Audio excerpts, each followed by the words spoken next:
an Unspoiled Network podcast. This is Spoil Me, covering One Piece, episodes 184, 185, and 186. In these episodes, Luffy gets pummeled into a crater, and Sanji and Usopp finally wake up, and they join the fray. Welcome to Spoil Me.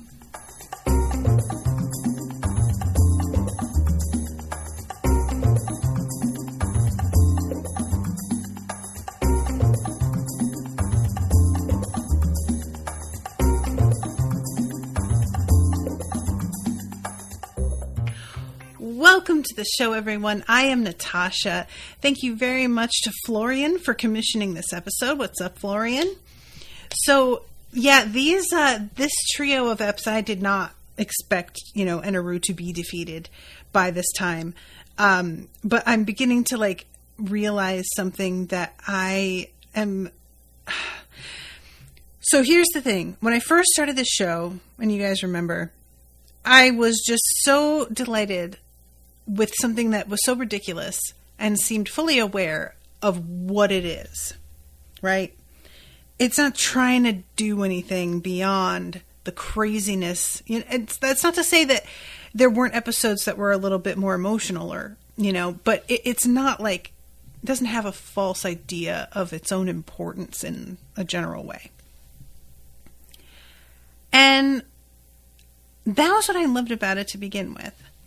And then over the course of the show, you guys know that I got frustrated at the fact that nobody dies. There's no sense of real stakes for me because I know everybody is always going to be fine all the time. And also that there is just a really predictable rhythm to the way that these encounters go. We get to a new place. There is a new big bad villain. We have to defeat several henchmen before we get to him. Maybe those henchmen or the big bad himself takes out some of our guys and does so in a way that they are not killed, but they are taken out of play for a stretch of episodes at a time because we can't have all of our fighters in fighting shape at all times, or else it's too easy for these guys to be brought down. And often it will be Luffy who gets taken out of play first. And that's always, And today I was thinking about it and I was getting frustrated with it. And just feeling the fact that Sanji and Usopp can pretty much just shake off the fact that they were electrocuted when apparently a bunch of other people have died from the same attack. I was just kind of but I don't understand why I'm supposed to believe some people die and Usopp and Sanji just don't. They don't have devil fruit powers. They're not functioning above a regular human's ability. Sanji just has a huge skill in fighting and Usopp is just a dude. And I decided I don't care. It's fine. I'm mentioning it because I had this thought process. And I was like, you know what? Yeah, it's predictable. Yeah, there's a rhythm we always follow. Yeah, somebody always gets taken out of play initially, and then they come back. And that's just how it is. So, you were just saying that you like the show because it knows what it is. And now you're over here expecting something. It never told you that you should expect that. It never led you to believe that it was going to be anything other than what it is. So why are you doing this to yourself? And I said, self, I don't know why. Because the job that I have leads me to be a lot more critical than the average person. And that's just part of the trap that I can fall into sometimes, is that I don't know how to step back and just let something wash over me and enjoy it as it is without taking it apart. That's just not the point of One Piece. It's just not.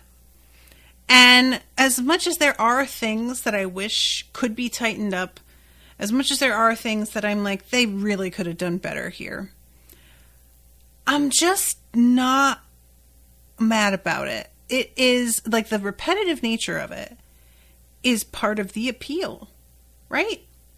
Like, when you talk about supernatural shows where people are facing off against baddies, to a degree, all of them are going to be somewhat, like, predictable.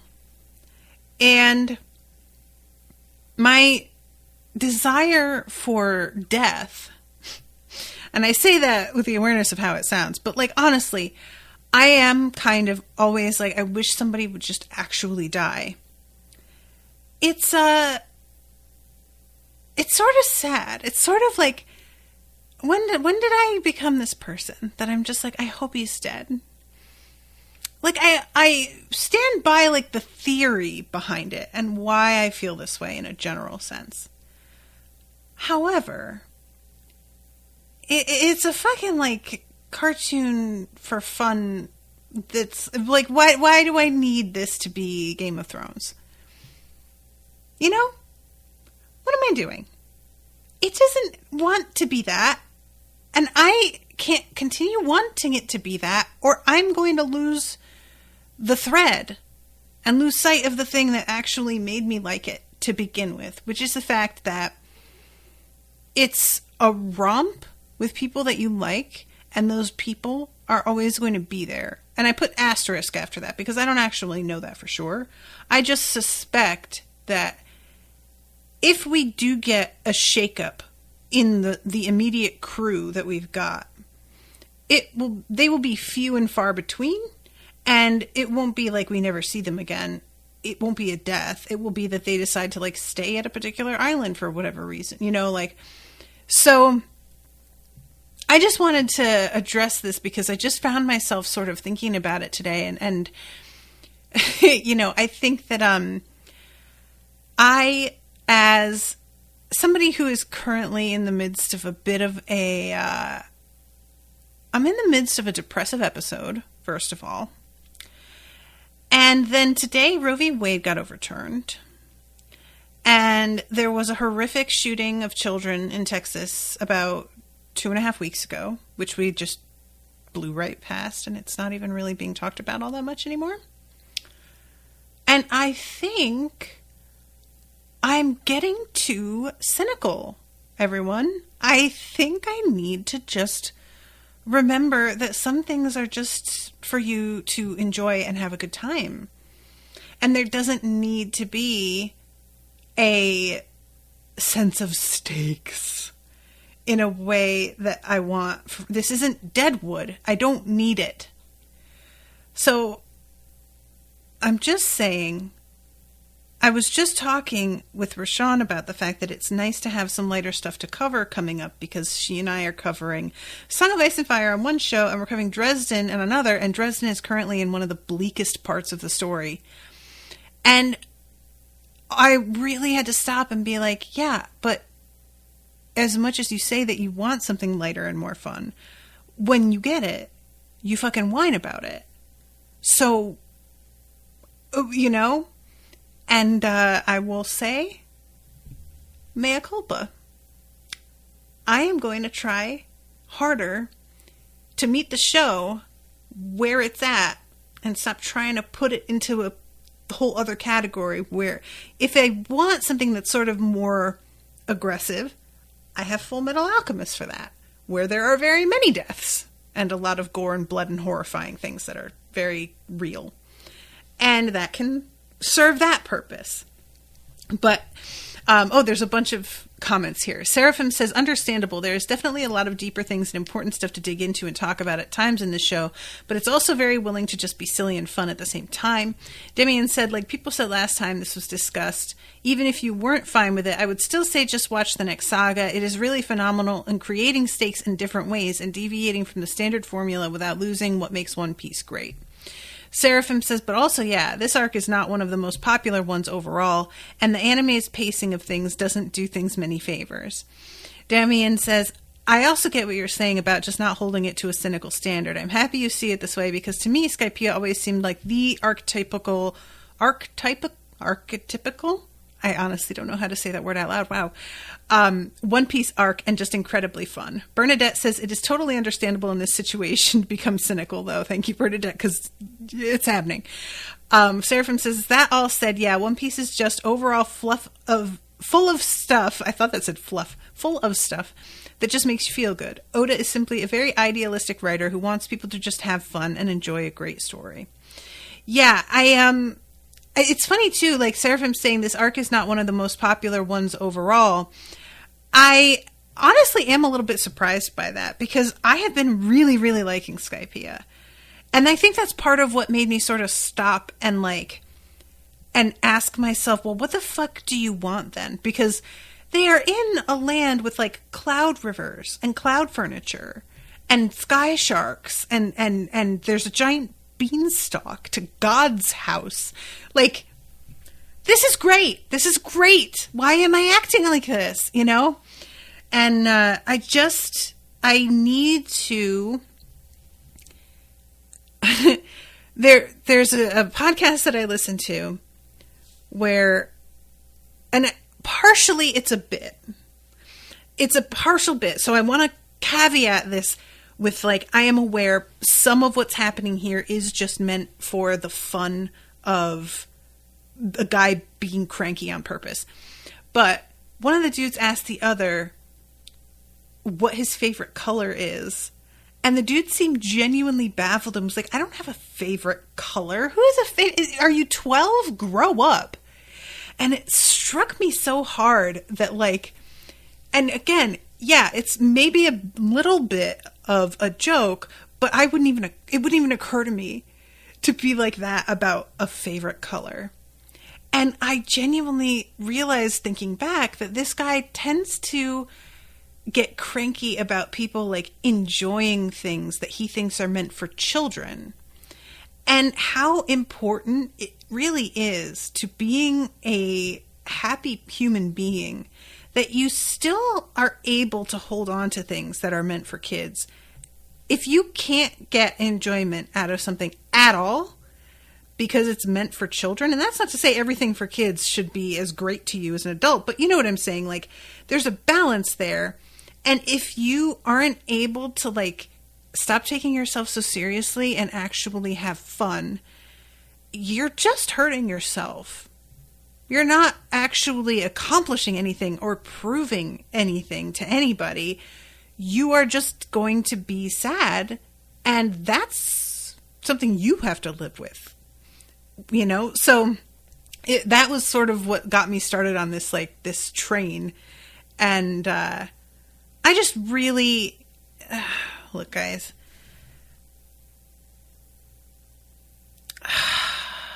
God, I didn't intend to get emotional about this. Shit has been really bad, you know, for the past few years. I mean, it has been really bad. The kind of bad that we all theoretically knew was probably coming, but I don't think we were ready for it to be this. It's accelerated. It feels like it's coming on faster than we were ready for. And I can, like, sit back and realize I have, like, one of the objectively best jobs in the world. What an amazing job I have to just, like, watch TV and read books, and then I get to just chat to my friends about them, and that's my job. And even I am feeling beat down, you know? I can't imagine people who have woken up this morning, gotten this news about the SCOTUS decision, and then they have to go to work and be around people and just function. You know, I had the luxury of sitting on my couch and crying for an hour before I had to start work today. And it's still not enough. So I guess what I'm saying is I'm trying to just take my joy where I can find it. I just don't, like, it doesn't have to be like this. That's what always gets me. We're living in this hellscape, and it's not necessary. None of this has to be this way. But we just keep making the same mistakes. And it's really hard to not let that get to you, you know?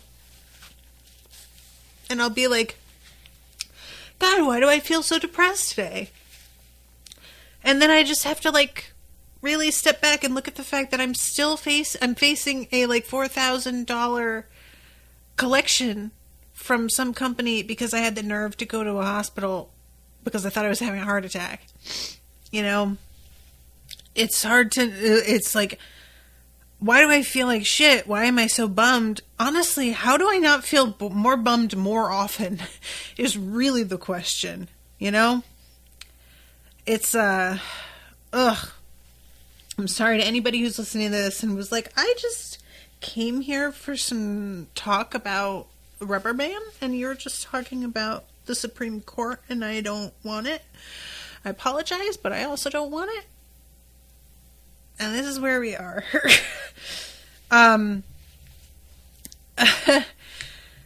Bernadette says the only correct thing to answer to the question, are you 12, is to answer yes on a scale of 1 to 10, bitch. Alright, that's pretty good, Bernadette. I'm going to take that. Thank you for that. Sheila says being a teacher is 90% garbage, but at least I'm generally at home when SCOTUS shits everywhere. Bernadette, I honestly don't know how y'all are still holding it together in the U.S. I live on a whole other continent, and that shit is so hard to take. Yeah, it's, like I said, it just doesn't need to be like this. It could be. So, we have the technology, you know? So, anyway, all that to say, thank you to everybody who has been commissioning these episodes, because I need it. I really do. And it helps, you know? God, I'm just like so cryy today. Ugh. I'll take a deep breath.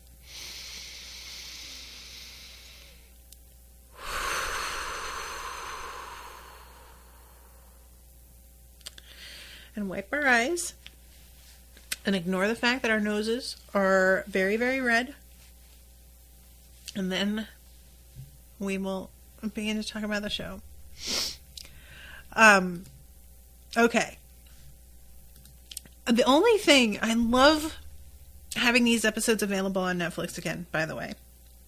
The only thing about it that I miss from Funimation is that they have the whole title on the title card so that I can read it in my intros, because I find the fucking titles so fun.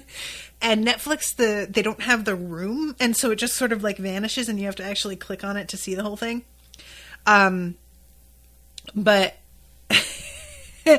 Bernadette says, look, I'm too dumb to book episode by episode. Can I just throw money at your face and pre-book a whole ass block again? All right, Bernadette, email me. We'll set something up. I've been sort of resisting pre-booking too much because it can be so hard to get a chunk of money and and like I can use it in the immediate moment to pay down debts or, you know, handle a bigger expense. But then I don't have that money sustaining me later, like trickling in the way it would normally when people commission. So a part of me feels like it is taking a loan out against myself. And I feel really nervous about doing that.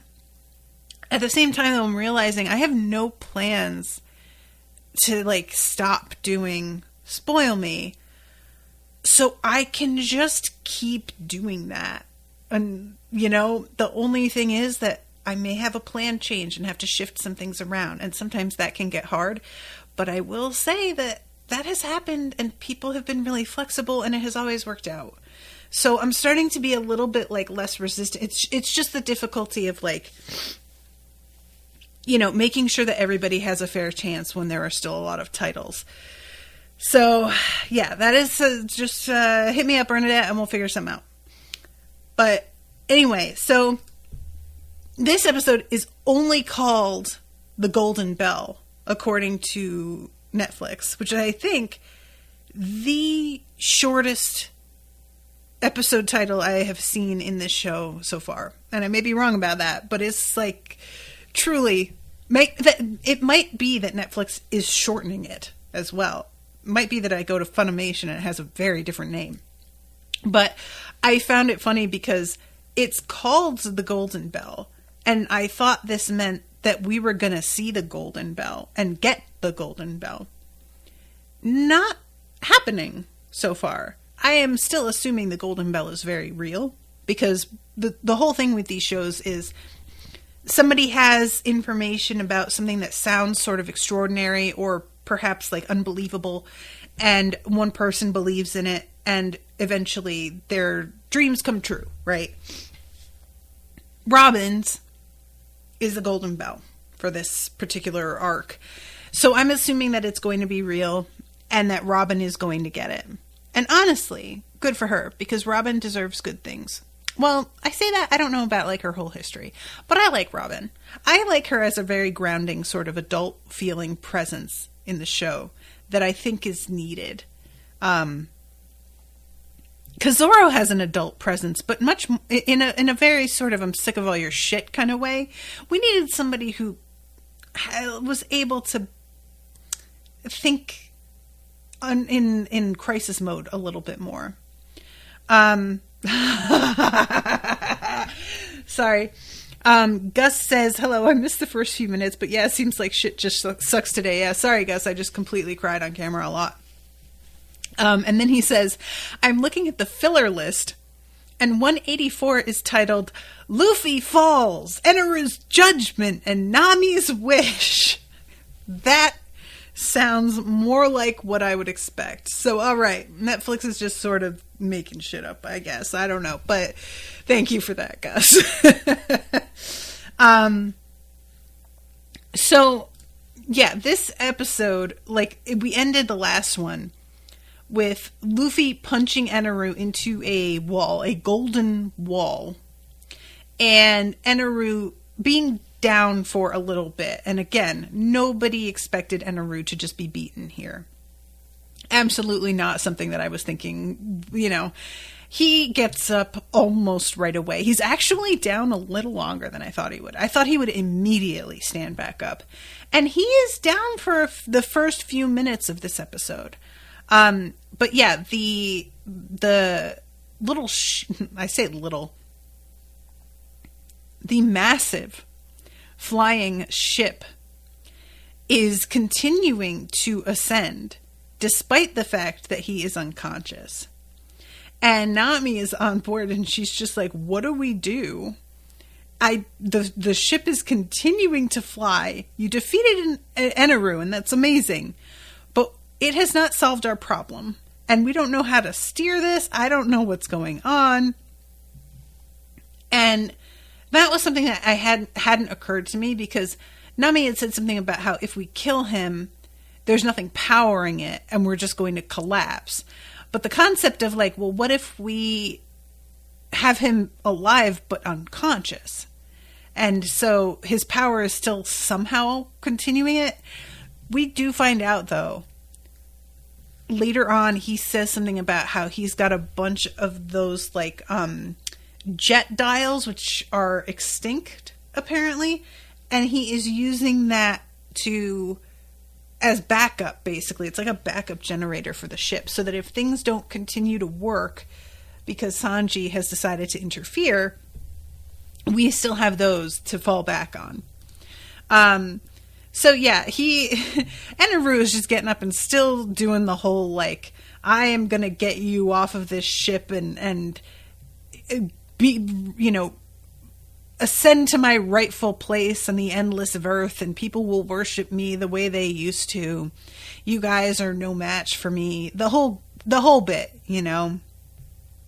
And he is very much like hell-bent on the destruction of Skypiea.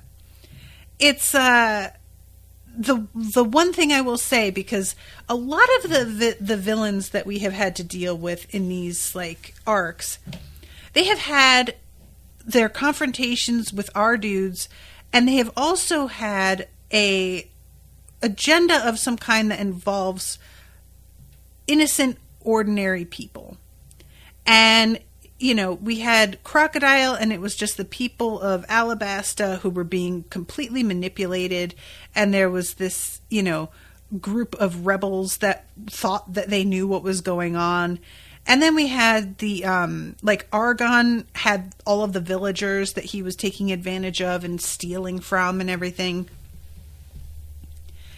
That said, it didn't hit for me the way that it hits in this arc, where he is like, no, I'm literally going to just blow them all up. Like, it's not some diabolical scheme to take over. I'm not trying to wield a certain kind of power over them. I want power, yeah, but they don't actually have anything to do with it. I'm going to be doing that somewhere else. They can all just die.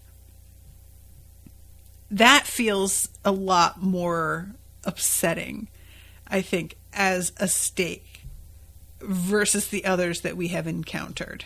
Because, you know, things might have been bad, but some people were still able to get by. And this dude just wants to straight up eliminate them all. And we know that he did that once already to his own homeland, which adds another layer of it, you know, that not only is he willing to do this, he has succeeded already at least once. So, yeah, he's on a completely different level. And we have all of the Shandorans, and they are seeing all of these clouds, and they're seeing, like, there's a bunch of people who come from, and when I say clouds, I don't mean like I mean the black cloud that's coming above the ship. I say seeing all these clouds. They live in literal cloudland. But there's a bunch of people from Sky Island, and they, at the end of the last episode, were like, hey, we really need to let them know some shit's going down and help them. They may have been our enemies, but they're still fucking people. I was so grateful for that. I really appreciated the moment where they come and warn them all. And they're like, you guys need to escape to the Blue Sea because this place is about to be history. And there's a guy who sort of seems to be like, I don't know if he's technically the chief or if he's like a shaman or something, but he is wearing what looks like a bear skull as a headdress. And he is the one that's instructing everybody to not only take off get out of here and save yourselves, but they were worried about all of the warriors that had headed out there. And he's like, guys, they are grown men. We don't need to stand here and babysit and hope that they're going to come. They will take care of themselves and get out of here if there is a way to get out of here. And you guys just have to have faith that that is true. And I actually really appreciated that. That's the kind of thing that I wish happened a lot more. It's the sort of thing that there's a real fine line between just have faith that they can take care of themselves and, well, I guess they better just take care of themselves because I'm not going to, you have to find a way to navigate that so that it doesn't feel totally heartless and like you're abdicating all responsibility. But I feel that here it works really well. And there have been so many stories where, you know what I'm thinking of here when I say this? Lost. Anybody who's watched Lost knows that 80% of the plot in that show relies on, well, he says he's going without me and that he doesn't need my help, but I'm going to follow him because he will need my help and I don't believe him. And it's just like all of it is about, I don't trust you. You don't trust me. We each think that the other is kind of an idiot. We are each willing to put ourselves in danger in a position that probably will wind up hurting them later because we're very selfish and can only see our own point of view. And so it turns into a complete shit show every time. And I just wish that there were more moments in shows like that where somebody was like, you know what? You are a capable person. I have seen you deal with some shit in the past. I believe that you can handle this. And that, that would just, it doesn't mean that there won't be drama later. You can do that and still have shit happen. But, so anyway, this is when he is just like, all right, Luffy, watch me, because I'm about to do this shit and there is nothing you can do to stop me. And Luffy comes at him, and Eneru grabs this wall that's made of gold and melts it, turns it into a basically like liquid shield. And Luffy buries his arm in it so that his hand is sticking out on one side, and it's like hot. So it burns the fuck out of him initially, and then it just weighs him down. And Eneru comes over and is like, okay, so now that you're all caught up in this gold ball, I think what I'm going to do is just say bye. And he tosses the gold ball over the side of the ship.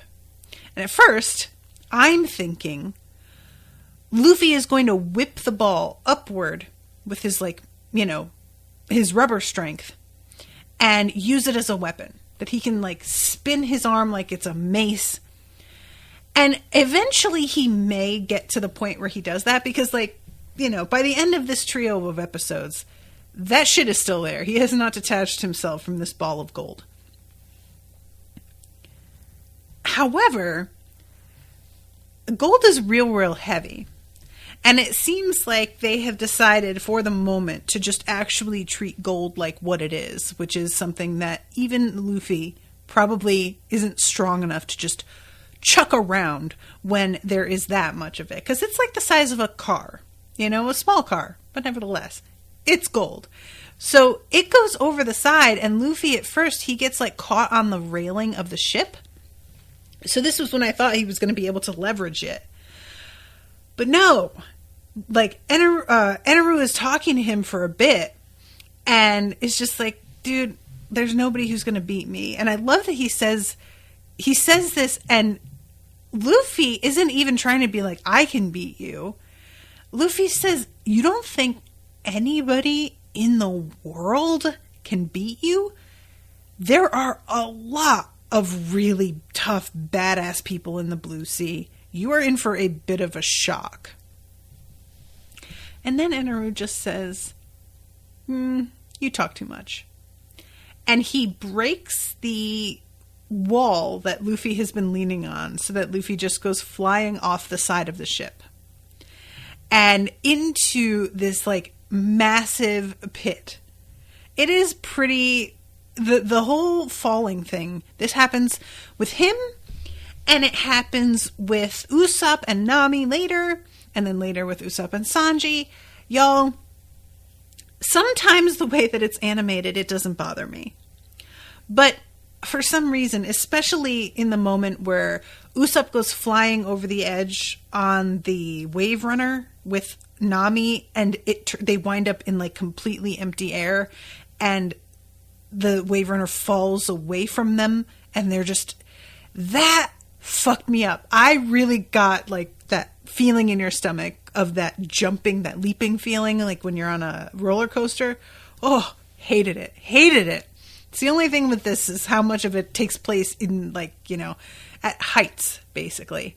So yeah, Luffy is plummeting downward with this fucking gold ball, and Isa and Pierre are flying after him saying, we'll save you.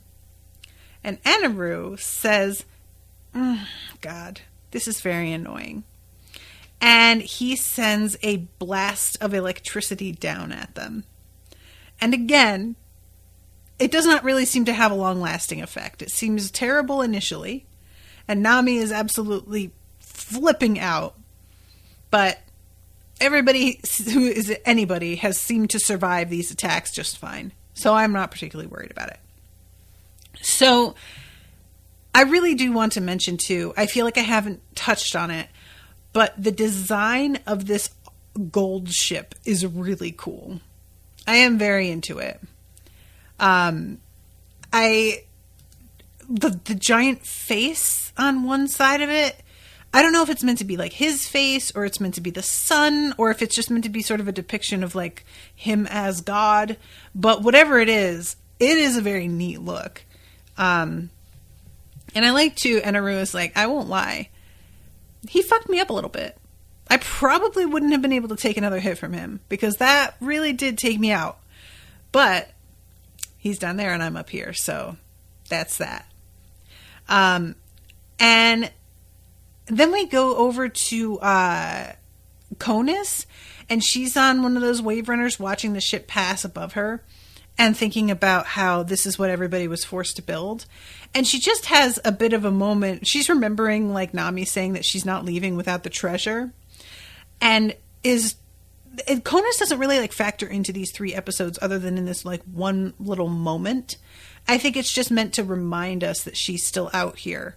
But I did like the reminder of Nami just being so greedy, because if they can make it work, holding on to the gold ball around Luffy's hand, that will pay for some things for a while. I really hope that they get to keep that.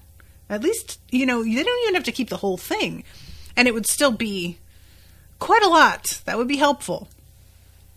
So this is when we go to Sanji and Usopp waking up. I love that Sanji is in bed with a cigarette lit already in his mouth. Like, apparently he just wakes up and it just lights.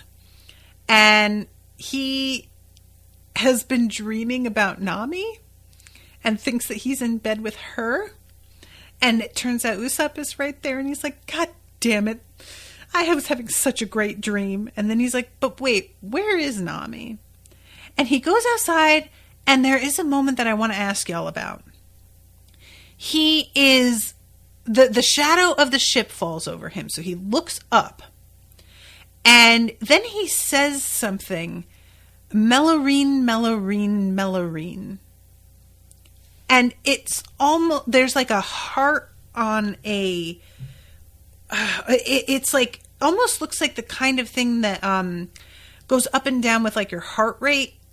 And I don't know if it's supposed to be like, this is my love detector. Because the vibe is, as he's saying it, and I don't know what the word means, as he's saying it, it's like it engages the weird love robot part of his brain that turns into something that feels akin to like the Terminator. And so he just zeroes in on her by virtue of that, to the point where like later when he's talking to Usopp about it, he's like, I am pretty sure that was her. I only saw her for a second, but I'm pretty sure I know where she is. And oh, people are saying Melorine is his nickname for Nami. Has he said that before? I have no memory of that. That's really weird. I don't remember that at all. I must have just missed it. But Gus calls it the horny scope. You know what, Gus? I like that. That's exactly what it fucking is. Gus says, is it because tangerine in Japanese is mikan, not having anything to do with reen? Demian says mellow equals love and tangerine. So it's a combo of love, the words love and tangerine. If you say so. That, I stand by that. I don't remember this ever being uttered by him before. So if it has been, apologies. But I would like for this to have been explained, at least, you know, within things. It just feels like it kind of comes out of nowhere and it engages like a weird, almost superpower. It feels like that we've never seen before. I would like a little bit more about this. Just something. But anyway, so Usopp is roused from bed by Sanji, stomping all over him. And the two of them are covered in bandages, and they don't really like take the bandages off. Like, they just put their clothes on over them, which I don't know why, but I found that very funny. And Usopp is like, okay, wait, what's going on? The last thing I remember is that God showed up and like zapped us. And Sanji's like, yeah. And so Nami's like, he grabbed her and we have to go and rescue her. And Usopp is like, yeah, okay, except for the fact that that is God, and I really do not want to face off with God. I'm sure you understand. And Sanji is like, I know that you are a giant coward, and I am fully willing to accept the fact that you may die. Which, honestly, that cracked me up, because it's prepared, like, it's written as if Sanji is about to say, if I have to die, then so be it. But he says, if you have to die, then so be it. And it was pretty good. Let's see. Demian says, I think they just always dubbed it some other way in the anime until now. Oh. Gus says, I'm pretty sure Mero is an onomatopoeia for falling in love, I think. Maybe they're taking from the English word for tangerine. Seems weird, need to confirm later. Does anyone know if this is in the manga at all? And Demian says yes. Wonder if he's used it, but the subs you were using just translated it oddly. That might be, but honestly, he says Melorine out loud 4 times in a way that's very memorable. It stuck out to me because it didn't sound like Japanese. It sounded like English. So even like in the subtitles, I mean, does he say the word Melorine in the Japan? Like, does he say it the same way, or is it pronounced differently? Because I feel like I would have noticed that word being said in the midst of the subs, or even if I was watching the dub. Why would they? What would they have said instead? That's my question, is like, if they were subbing it differently before, what was it? And also, like I said, the horny scope, as Gus puts it. We have not seen that before, but I would be fine with that being a thing that comes up again. So anyway, yeah, these two, like, Sanji, of course, needs to convince Usopp to decide to, do this rescue. And Sanji, he takes off. Usopp is like, all right, I guess fine, with the belief that he and Sanji are going to meet on the deck of the ship. But they attach themselves, they like use a grappling hook to get up there. And Sanji makes his way to the deck. Or no, Usopp makes his way to the deck while Sanji is sabotaging all of the mechanics inside the ship. And so when Sanji comes out, he's thinking that he's going to have backup, and instead it's just him alone trying to rescue Nami. And for a minute, Sanji is like, ooh, okay, bye. And he ducks back inside.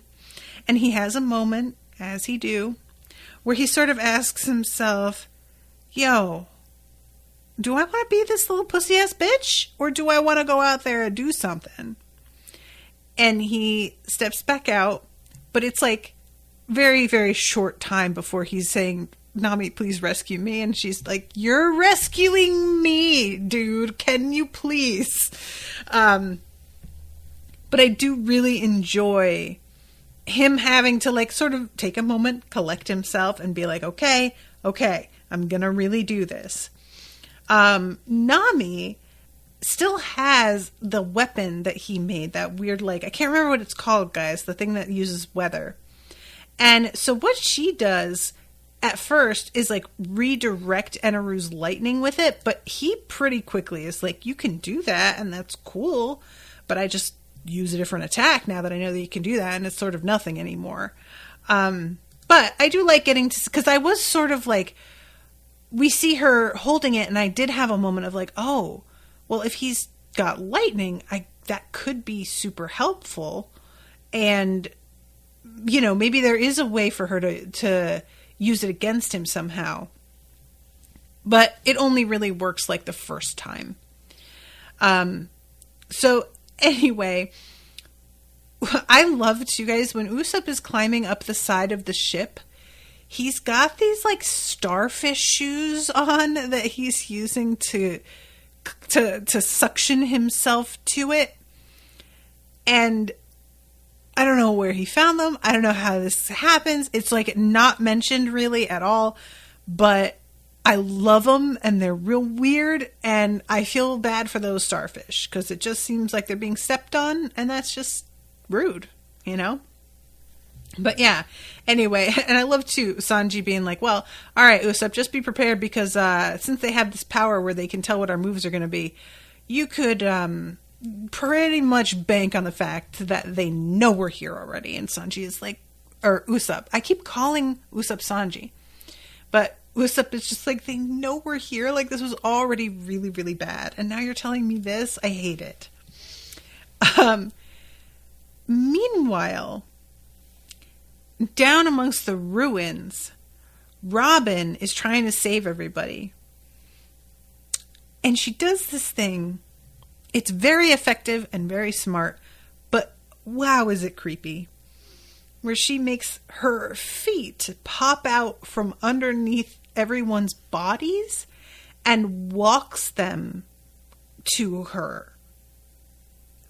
Y'all, like I said, it's effective. It does what it needs doing, but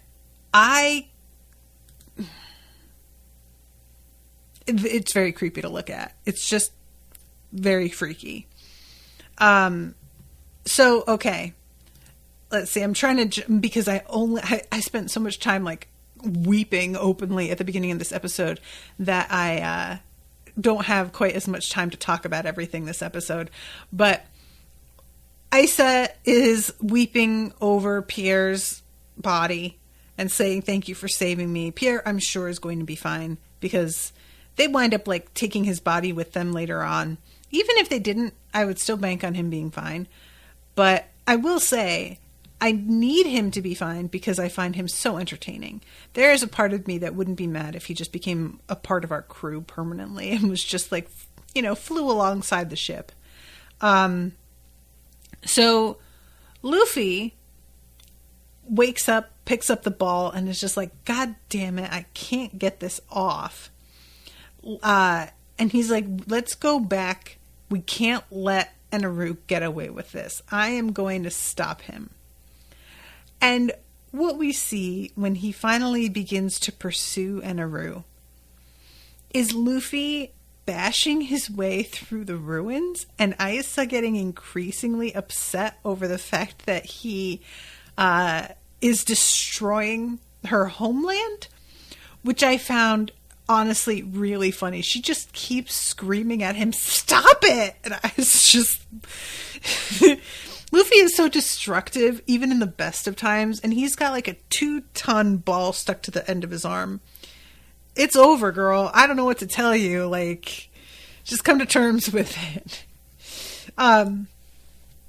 So, this escape with Nami and Sanji. Usopp. Oh, that's so annoying. I'm sorry, guys. She is getting the Wave Runner ready while he distracts Eneru. Guys, the way he distracts Eneru is he just describes various, like, painful things. Like, you get a splinter stuck under your fingernail, or you get a paper cut across your knuckle, or you have canker sores in your mouth. I loved this so much. This is like, he's trying to get inside Eneru's head, I guess. I mean, all he needs to be doing is distract him, and it works. So I'll say that. At least that works. But the splinter under the fingernail, that's real bad. That truly, you guys, like, I'm sure all of you, when you think of it, just go, ooh, you know? I don't know if anybody else has this, like, sense memory, but I recall as a kid, I hated peeling crayons. Because you know that, like, Crayola has the wrapper around the outside of the crayon. And you'd have to pull the paper off if you wanted to keep using it. And a lot of the time when I pulled the paper off, it would get under my nail and really hurt as a little kid. So I like resisted doing it. It's sharp, like stiff paper, you know? But that's always the one that I think of. It's like you get a paper cut almost under your nail. Really awful. But yeah, what it comes down to is Eneru watching him for a minute and then finally floating up to eye level and just decking Usopp in the face with his like pole. And there is something so disdainful about it. And he like keeps hitting him and like knocking him all over the deck. And it was very, very funny. There is a real nice thing that they always do with Usopp where he'll be in a position of alleged power. And I say alleged, you know, where like he's standing up above everybody, he's making a grand speech, he's got, you know, and then they will cut him down and have everybody either not react the way that he wants them to, or people weren't even listening at all, or the thing that he is like asking them to pay attention to doesn't work. And it's always funny. It doesn't matter. It's always funny. So Nami has the wave runner ready. And she is like, all right, it's time to go. And she looks over and Usopp has been fried and is falling to the ground. And he is all smoky again. I'm just like, how many times is this poor man going to wind up getting electrocuted? And Eneru is like, it's not going to be so easy to get away from me. Now, they do get off the ship. But he is very quick to be like, yeah, you're off the ship. Cool. I have powers that travel very far. You remember that, right? I don't know why you think that you escaped, because you didn't. And then we have Sanji. And the two of them have gotten away. And Sanji shows up and is like, hey man, so first of all, thank you for lighting my cigarette by electrocuting me. He's smoking on it right there. Secondly, you're about to start crying. And Eneru is just like, sure I am. But then he begins to feel the ship shake. And the next episode starts with him being like, fuck, I better go and deal with that. It will be no problem. I'll be able to manage it. But because he has all of that backup. But it is at least a concern that gets him off the deck. And because he leaves, Usopp is able to return and save Sanji. And he's got those starfish shoes on. And he's like, don't worry about Nami. She's fine. I've come to get you, my friend. And he grabs him and he's like, all right, I just have to jump from here into the clouds. And he's got moon shoes on. If any of you guys remember these, this is their he calls it Usopp hopping. Usopping. But they look like moon shoes from Nickelodeon, which were like shoes that had a bunch of springs, and you would sort of bounce with every step as if each foot were like on a trampoline kind of thing. It was a weird I wanted them so bad. I never got them. But yeah, that's what he uses, and he does this like, you know, huge leap, And then he looks down and he realizes that they worked too well and he jumped too far. And at first it looks like they're free falling, but he is still hooked to the grappling hook. So for a moment they pause because the rope tightens. And then it gives way as well. And they finally fall into the clouds. He's head first and Nami has to come and like rescue him, and it's pretty good. But I do really enjoy Usopp having to go and rescue Sanji and his invention kind of working like better than it should have. I found that pretty funny. Meanwhile, again, Eneru is still repairing the ship, but this does not like slow him down as much as one would expect, because he winds up, just like as a quick summary, Luffy is going through all of the ruins and heading towards the giant beanstalk, and he sees that Robin is still alive, and he basically sends Aisa and Pierre to Robin to take care of while he continues on to deal with Eneru. So he is like caught up in the momentum of the gold ball as well at one point and completely loses control of it, which is part of what makes him ruin the ruins, lol. But we end with Luffy like speeding up the beanstalk, and Eneru has taken a shot at Sky Island again. And it's pretty brutal. Like, a lot of people have evacuated, but many have not. And he is just straight up, like, blowing the place apart. Everybody is watching it in horror, getting knocked around by it. And Eneru is, like, very chill on the deck of his ship, smiling at his handiwork and just like, yep, this is it. This is what I said I was going to do, and I warned all of y'all. There's a moment, too, when he, like, first reaches out and begins, where he sticks his tongue out the side of his mouth like a little kid working on, like, a math problem. And I don't know why, but that tickled me. I thought that was very funny. But, yeah, the assault on Sky Island, it's, like, you know, hundreds, it looks like, of direct, like, beams. I want to call them lightning strikes, but it's not really that simple. A lightning strike, it's like quick, there and gone. These are like lasers that bear down and like stay for a minute, you know? And we see the white beret guy, and he's trying to like tell everybody where to go, because there's the whole port where everybody had initially been heading to escape gets blown up. So there's a bunch of ships like on beaches that they can go to, but that dude is trying to like hold the line despite everything that's happening. And seeing this, I'm realizing, you know, even if Eneru is defeated, I don't know if like Skypiea is going to still be able to be what it has been.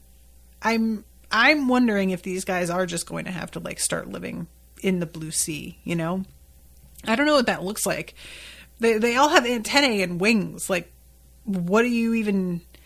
But yeah, so it ends with Luffy seeing this like really horrible attack and just screaming up at Eneru, "You are not going to get away with this." And also Viper wakes up, and he is just kind of like watching all of this destruction. But we don't get any action from him here. Everybody sort of starts to wake up. Like, we get Gonfall. I think Zoro is still out by the end of the episode, but it's pretty clear that he's going to be with us again soon. And Nami starts heading to the top of the beanstalk on the Wave Runner, which can apparently just go like vertically up a beanstalk. It does not need clouds or water. It just can straight up go up the side of this thing. Okay, that's fine.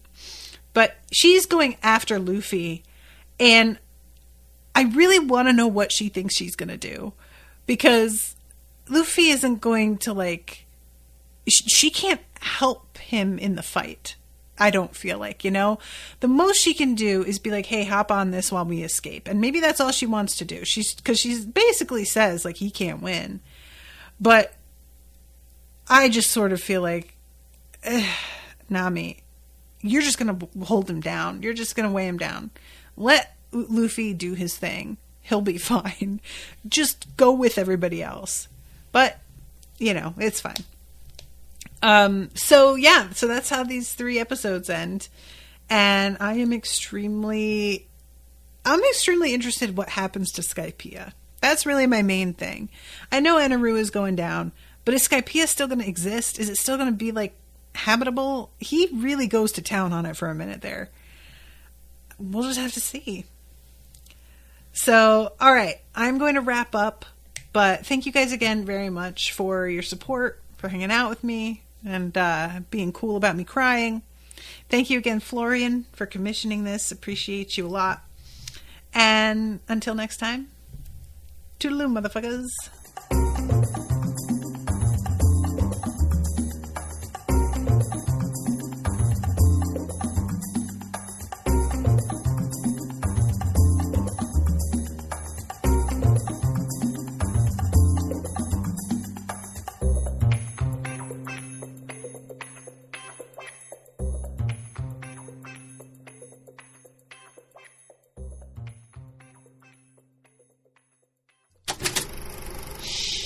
That was an Unspoiled Network podcast.